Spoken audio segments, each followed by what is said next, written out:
কই গো, রাত্রে আবার কি রান্না বান্না করছো? রাতে কি করব, ভালো লাগছিল না। পরে একটুখানি চিকেন, তাই ভাবলাম একটু আজকে চিকেনই করি। চিকেন কারি আর তার সাথে ভাত। ভাত খাবা না রুটি খাবা? যেটা ভালো লাগে। কোনটা খাবা তুমি, যেটা বলবা। রুটিই করো। রুটি খাবা? তাহলে চিকেন কারি আর রুটি করে দিই।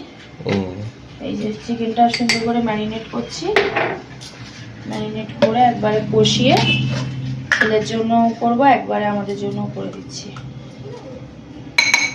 তোমার শরীর এখন ভালো আছে? আমার শরীর আগের থেকে একটু ভালো আছে, পুরোপুরি এখনো ফিট হয়নি। আচ্ছা। আর সবাই চলে গেছে, বাড়ি একদম পুরো ফাঁকা, ভালো লাগছে না। সবাই ছিল, বেশ বাড়িতে বেশ আনন্দ ছিল, সবাই মিলে আনন্দ করছিলাম। এখন বাড়ি পুরো ফাঁকা। সেই আর কি। হ্যাঁ, তো এই যে চিকেনটাকে তেল ঢেলে দেবে আমাকে।